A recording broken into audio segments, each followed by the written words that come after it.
All right. Thank you so much for joining us today. Today, we're talking to Christy Harst. She's a voiceover actor as well as a public speaker. Christy and I actually crossed paths as of one of her recent explorations of research. She was really focusing on the discussion that many women are having the issue in executive leadership. Really, the disparity between the lack of taking benefits at work, inequality for pay, just disparity that women encounter in leadership in general, and so much more. So, which also has, ironically, been a recent discussion in the women's leadership movement of ASA, so the American Staffing Association as well. Christy, isn't just you talking about this, it's everybody. So I love that. I'm so excited to have you. Thanks for coming on the show today. So let's start out talking a little bit about you, your background, and what inspired you to develop this talk and really focus on this passion that you seem to have. Thank you, Kortney. I'm excited to be here on the #1 podcast in the recruiting and staffing industry. Yes. Thank you so much for having me. Love it. So I am a Absolutely. voiceover actor. I'm a full-time voiceover actor, and I work out of my home-based Studio Brick studio. And I've been doing that for about 17, 18 years, but probably 10 to 11 full-time. I'm also a public speaker. In terms of voiceover, you've heard my voice on the World Series, the NBA Finals, and Monday Night Football as one of the national voices for YouTube TV. And in 2021 and 2022, I was the national voice of John Deere. And specific to your audience, I'd like to share that I am the official e-learning voice of Mars, the chocolate people, Delta Faucet's high-end line of products, and Sherwin-Williams. So if you work at any of those companies and need to be trained, you've probably been trained by my voice. And in public speaking, I have 2 signature speeches. One is where I walk through people my path to voiceover, because it isn't necessarily a straight path like many people. And I didn't always want to be a voiceover actor. And some goal setting methods that I use. And the other signature speech is what's led me to you and meeting you, because I've been doing a ton of research on women in corporate culture and the challenges that they have. Because I recently, about 4 or 5 years ago, went through some health challenges, and my path of healing has led me to realize that there are women in my position in corporate, at home, in all facets of life. And I really wanted to dig down deep and find stats, read studies, and see what is going on post-pandemic with women in the workplace, and how can I be of benefit. I love that. That's amazing. So let me clarify based on something you just said. Has majority of your research been post-pandemic? Yes. I love that. I mean, it's changed the world, honestly. I don't like to say the C word, whatever, but it's definitely changed our world. It's changed our staffing and recruiting industry, how we focus, but it's changed leadership. It's changed how we work, 100%. So thank you so much. So let's talk about a little bit about this research. I know I personally got to talk to you. You asked me a bunch of questions, but I know you were really focusing on a few separate areas. So let's talk a little bit about that research. Talk about what did you hear? What sparked your interest, and what made you focus on just a few of those pieces? So I was planning an event with a couple other women, and we knew we wanted to help women that are at the corporate level.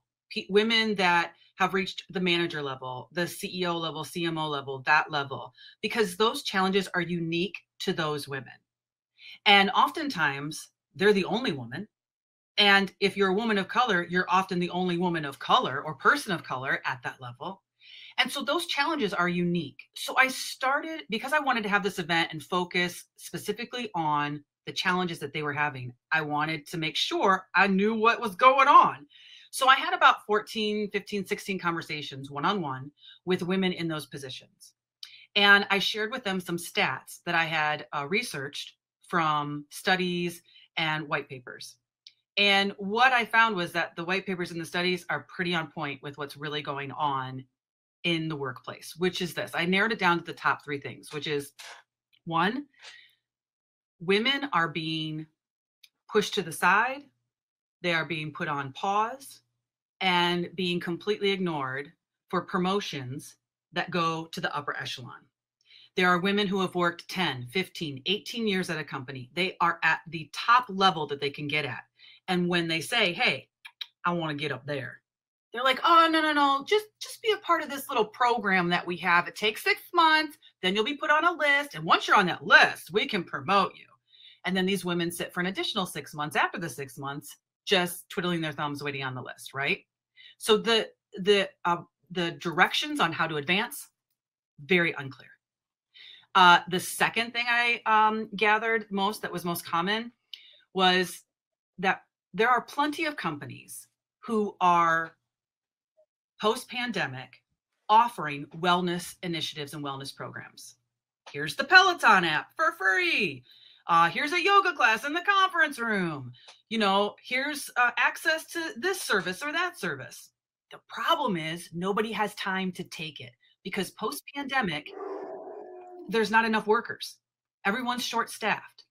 I spoke with a woman who is in a high-level position at a local hospital, and she expressed to me that they have something called Code Lavender. It's meant for nurses to use when they just need a break, because nurses work long shifts. They deal with a lot of heavy stuff. So if a nurse says, hey, Code Lavender, they will actually have somebody come up and do aromatherapy for them or a little shoulder massage, that kind of stuff. Nobody takes the Code Lavender, nobody. Because if they do, there's less people to service the people on their unit, and it stresses everybody else out.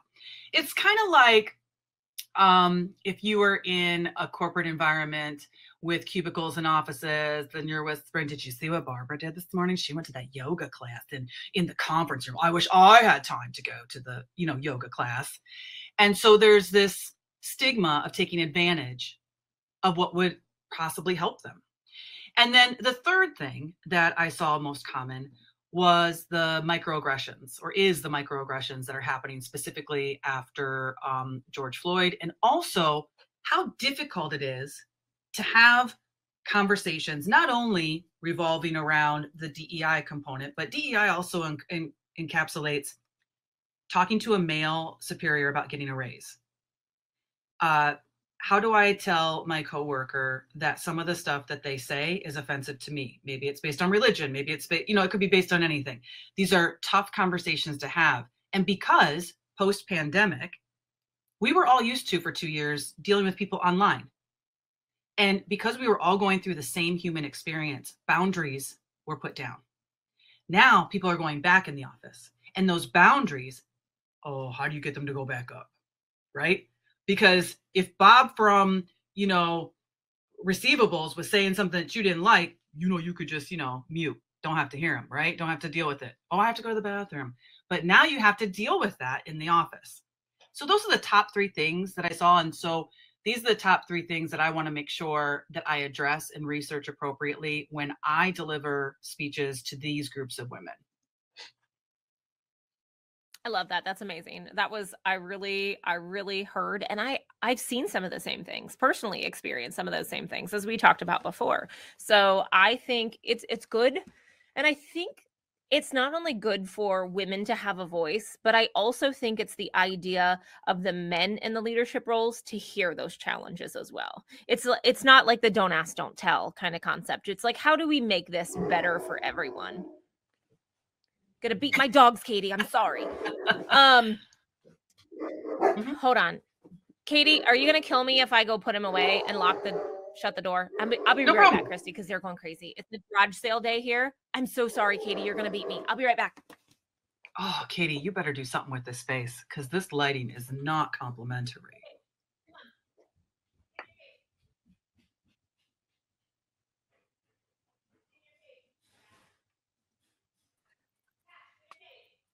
We can. Okay, good. We can adjust. Yeah. My husband just came in. He's like, "Are you on the podcast?" I was like, "Yeah, but I'm not on stage." He's like, "We need one of those on-air signs." Yeah, I have one. Mine's on. Yeah. Do you? I'm gonna get They're one. cheap. I'm so excited. They're like $20. Yeah, I found one on Amazon for 15. Yeah. I am so sorry, Katie. Oh my God. No, it's okay. Zach. Yeah, we can edit most of. Well, we'll try to edit most of that out. I'm gonna hop back off stage. Okay. All right, fine. My dog will probably bark too, Katie. It's not, Kortney. Well, you guys both have the K. Oh gosh. I know, right. So Christy, You talk to a lot of women. What are some of the common barriers? You said those three things, but did you hear any reoccurring themes when it came to that advancement? Let's go to that number one, the advancement into that executive leadership role. Yeah, you said the idea. Well, let me go through this training, but talk to me about what you heard. Did you hear anyone successfully overcome those? Give me your goods. I want to hear all the goods. No, I did not hear anyone that had successfully overcome those. Isn't that a shame? The lack of leadership development for females is astounding. It really is. There is no track or path for women to get to that C-suite level, to get to the upper echelon of a company. They have to claw and fight their way, and they have to do it against what I've been told and what I've heard from my research. There is still a boys club. There is still a good old boys club that exists, and not in all companies, right? But in most companies, there still is that club of some sort that is hard to break through. Yeah, I've seen it. I understand that. I think when it comes to, did you hear any reoccurring themes about continuing to have a conversation? Because I think sometimes, I don't know about you, I can probably speak to my own experience, but like sometimes like you don't know what you don't know, right? You don't know what you don't know. And it's really the idea, like, do I have the conversation? Do I talk about it frequently? Do I understand? Like, I'm a big proponent of learning and development. So you just spoke my language. I am sure, and I have seen women in leadership have to get outside help regardless. If they want that advancement, it's like, okay, look what I did. Here's my piece of paper. I went to this thing. I got this thing. I did it on my own. Because most companies, they suffer on training to begin with, let alone leadership training, let alone specifically women in leadership training. So they all suffer with those things.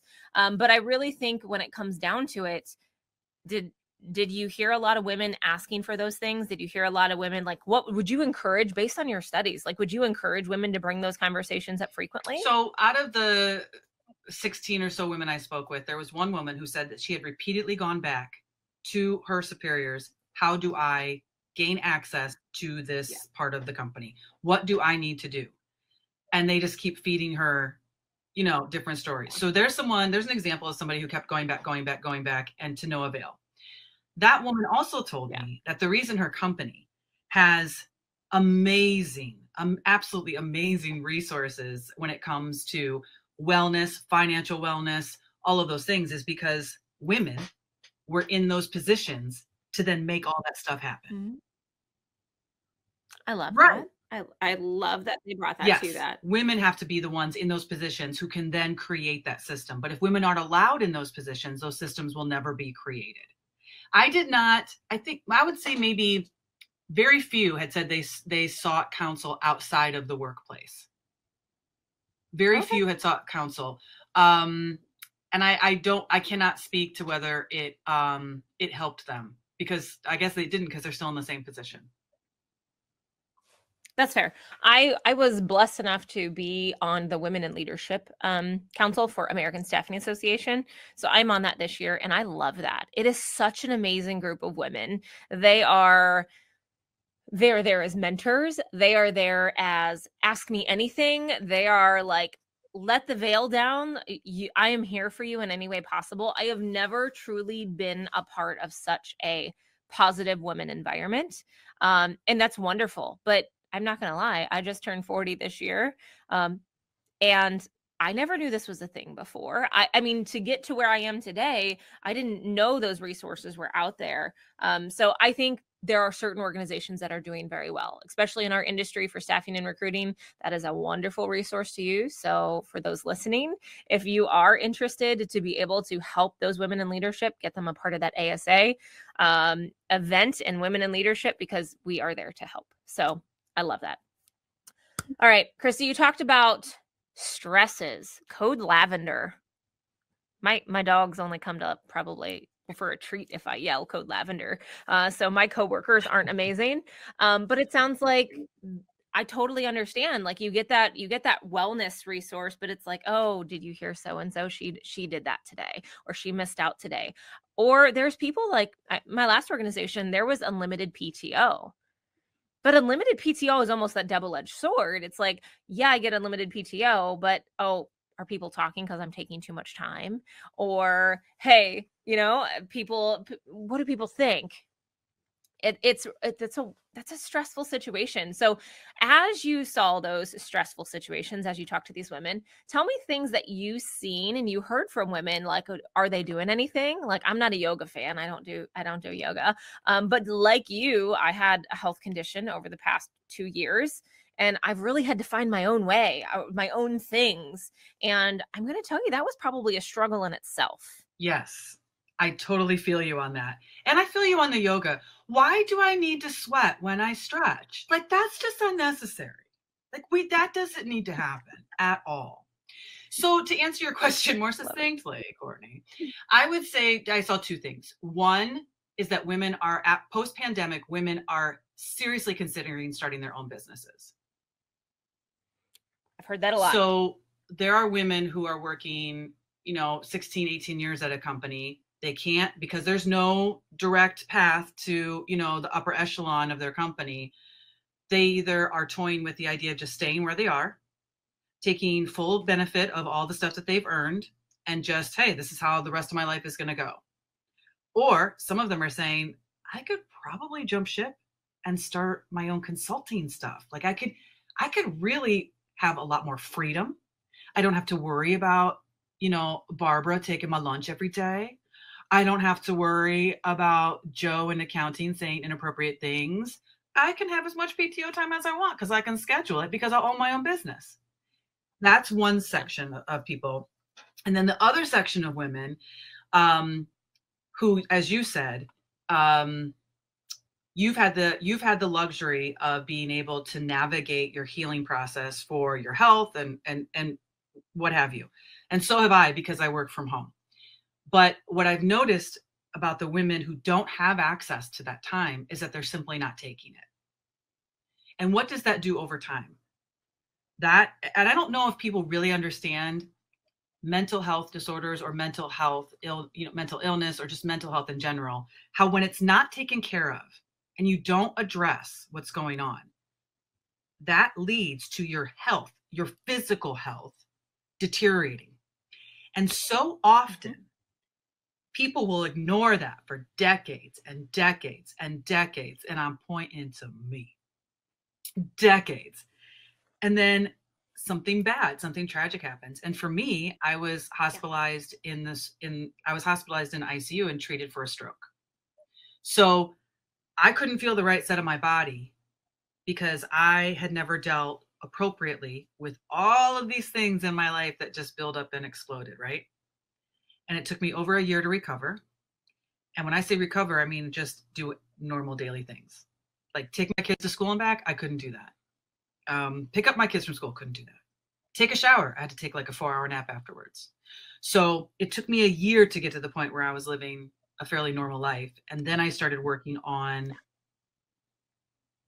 figuring out what brought me to that ICU room. And so I believe that women don't necessarily have to take their lunch hour to go to therapy. Therapy is a great tool.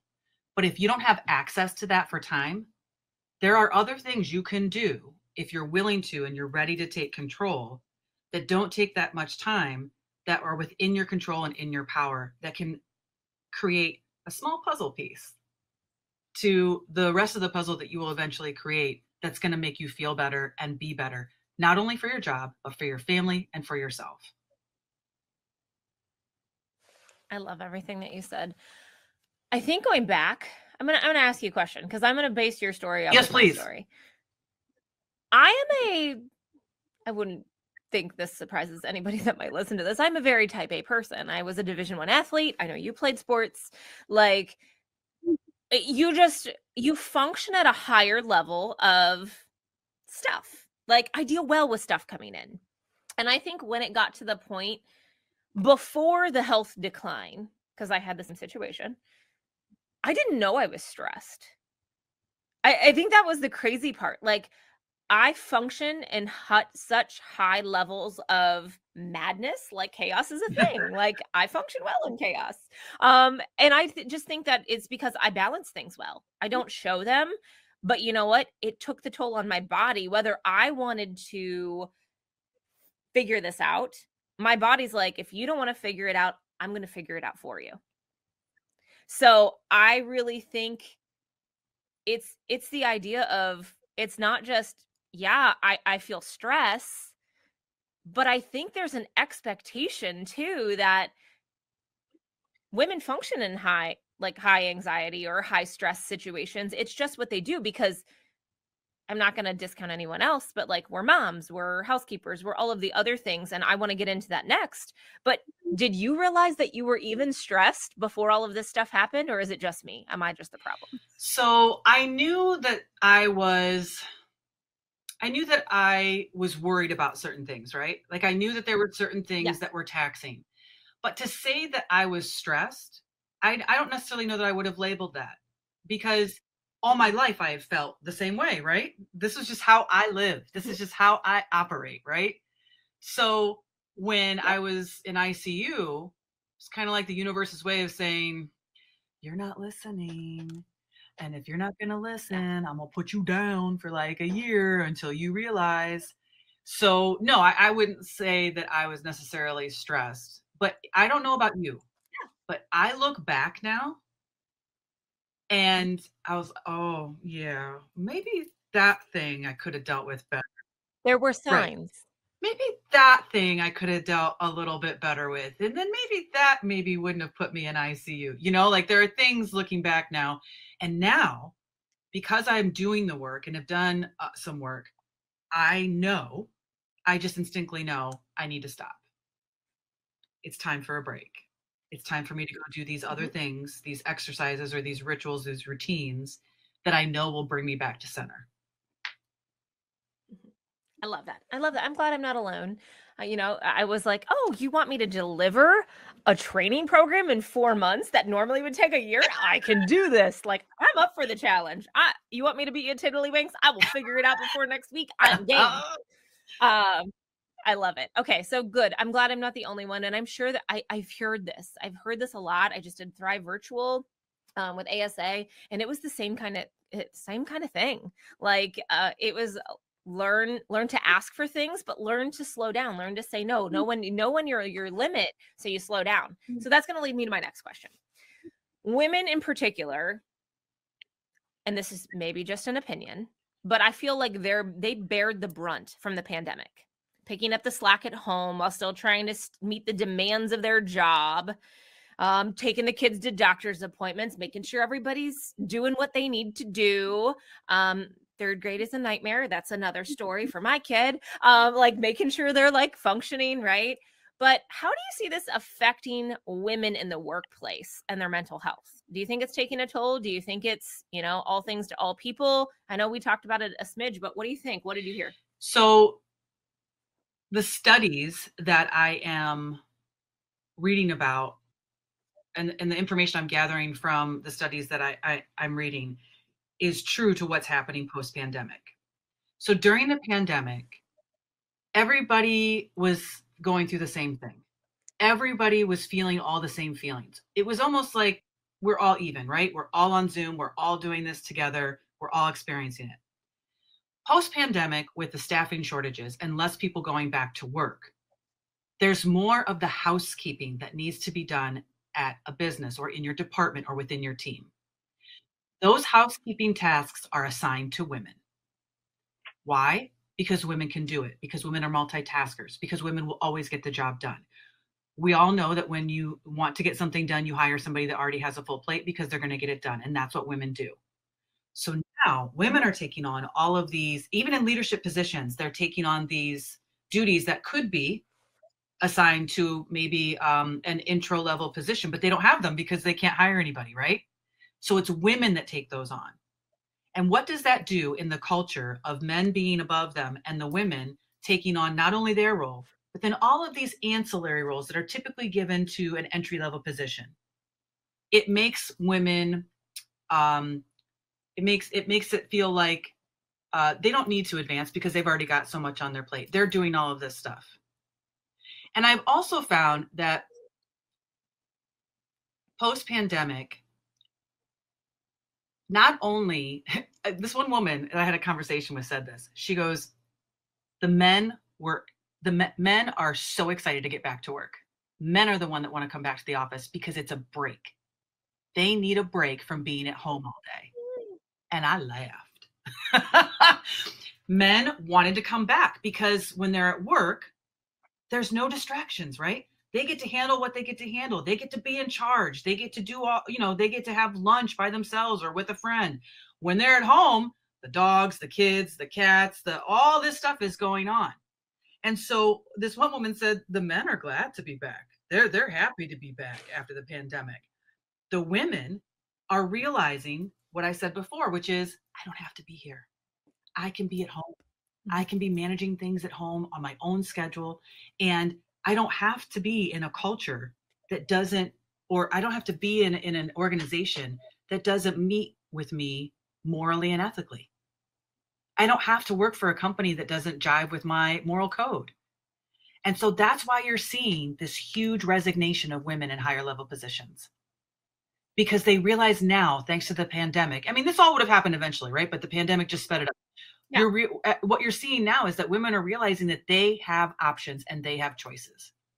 And it's not just about giving somebody an extra week of vacation. That's not it. It's about appreciating what they do, giving them clear pathways to leadership, and offering, or just your company culture you're going to have to hire people who jive with your company culture and the set of morals that you have for your employees. I love this because there's going to continue to be a shortage of workers. Granted, the pandemic has changed things. There's a huge resignation of people in general. Boomers are retiring. I listened to a podcast the other day, and it was really the idea, they called them geriatric millennials, which I was like struggling. I'm like, do I fit into that category? But they have, their boomer parents are retiring. They get certain money coming in. Their workforce is going to change because they're going to have money set aside. And it's like, well, they're not going to have to work 40 hours a week anymore. And then it's the idea, again, we're going to continue to have shortage after shortage. We're going to have to upskill and reskill people. So you as an employer have to be an employer of choice. Yeah.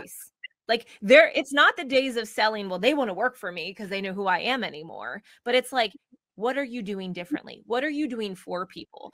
What are you doing, not only training for them, but what is their career path? Like what's in it for them? And you have to have that clearly laid out, because otherwise people aren't going to want to work for you. And if they do, it's going to be limited and it's going to be for a very short time. I'm looking at my notes because you brought up a really good point that someone shared a fact with me, and I was blown away it was about Nike. Was it you that told me that? About Nike? I don't think it was. I want to make sure.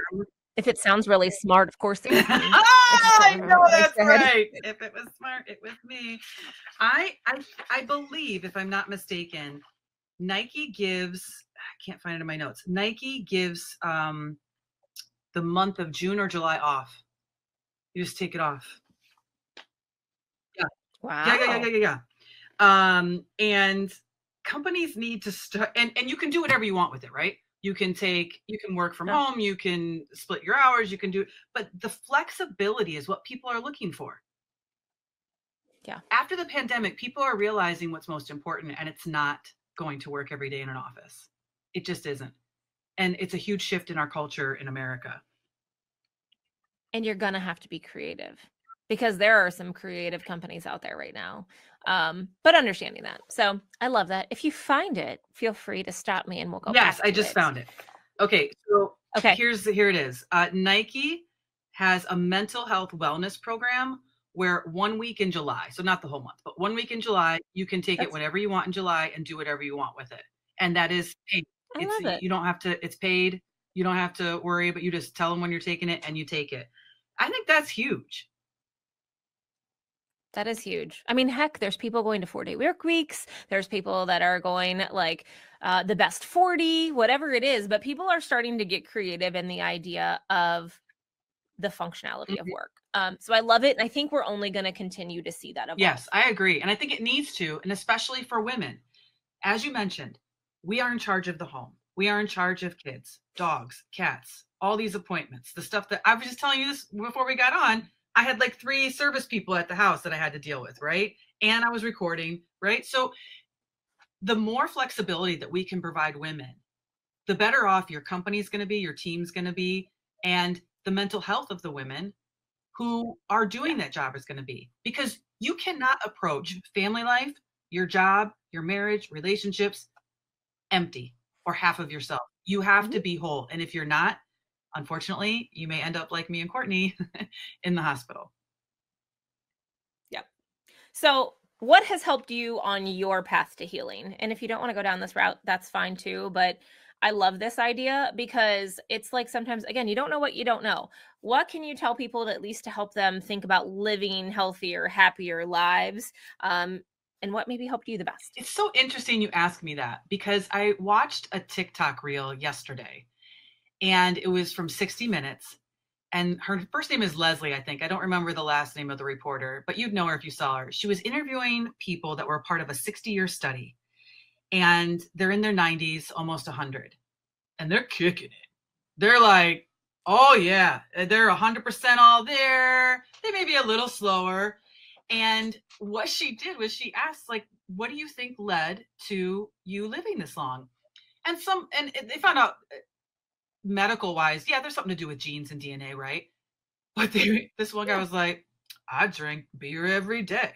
And the other day was like, I love desserts. And she asked all of them if they exercised on a regular basis. Oh no, I don't exercise. Maybe I'll go for a walk. Maybe I'll pick a flower or two. So I think there's this misconception of what good health is. What I'm discovering since 4 or 5 years ago when I was in ICU, health isn't jogging for 2 hours every day and lifting weights and eating nothing but vegetables and fruits. Are those things important? Of course. But it's really about balance. And that's something I had never had before. I was very much all in, all the time. Like you, type A personality. I can do whatever I want. No challenge is too great for me. I'm going to address it head on. And what I've realized is that balance is actually like the new balance is like the new, when they say 50 is the new 40 or 30, like balance is the new health, the new best of health, right? Yep. And it's taken a lot. It's adjusted my personality. What I've also realized is that and it's a shame that I realized this when I did. I literally couldn't get out of bed. At the time, my youngest was 3.5, and he crawled into bed and he said, Mommy, when are you going to be happy again? And I just thought to myself, it's got to change. And when you are at that point, when you are at that lowest point, you're willing to try anything. Prior to that,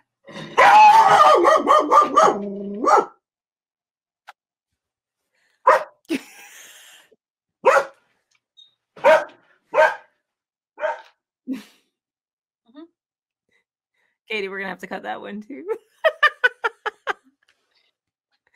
Is that you, Lucero? All right, I'm in an interview. Can you take the dog upstairs? Thank you. You were at prior to that. That's what you need to start with. I'll wait for her to get upstairs. Yeah, grab a treat and take her upstairs.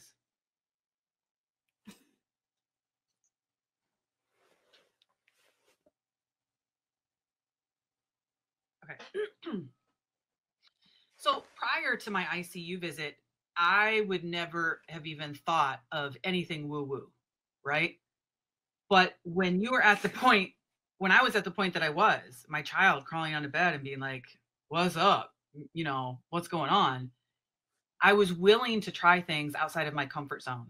So one of the things that I would say to people is go outside your comfort zone, because you may find things that really, really help. And for me, it wasn't yoga.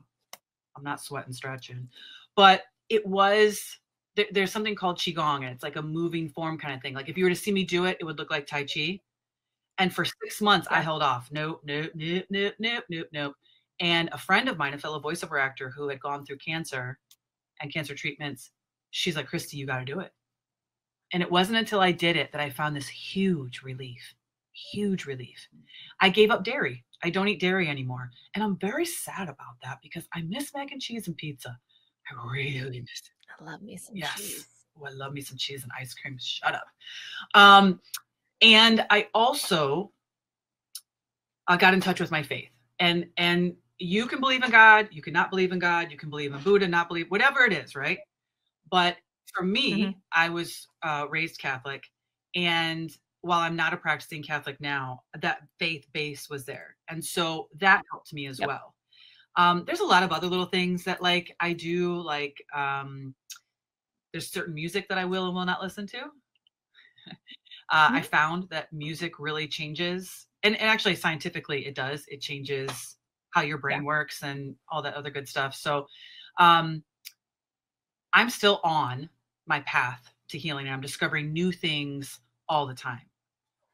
What I would say was be open to things that might make you feel a little uncomfortable. I would also say take time and give yourself grace and space, and that these things don't have to take up hours of your day. They can literally be 15 minutes in the morning and 15 minutes at night. And again, it doesn't involve a lot of sweating. No sweating and stretching.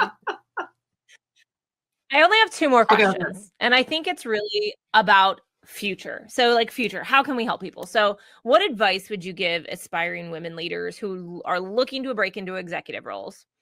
And what steps can they do to overcome those challenges and succeed? I think that women in executive roles that are looking to advance need to, number one, at all costs, stay true to themselves. Never try to be somebody that you're not. Never try to fit in. Never be a square trying to fit into a round hole. If that is the situation and you're constantly bumping up against something, go take your talents, like LeBron, go take your talents elsewhere. I've chosen to take my talents. You choose to take your talents elsewhere, because there is somewhere where you will fit and you will be appreciated. Don't waste time. Don't spend 10, 15, 16 years at a job that doesn't appreciate who you are and what you can do and value all the work that you've done. Move on. I would then say, if you are in that environment and you are in a place where they appreciate you and they don't give you a clear path, go find the path from someone else.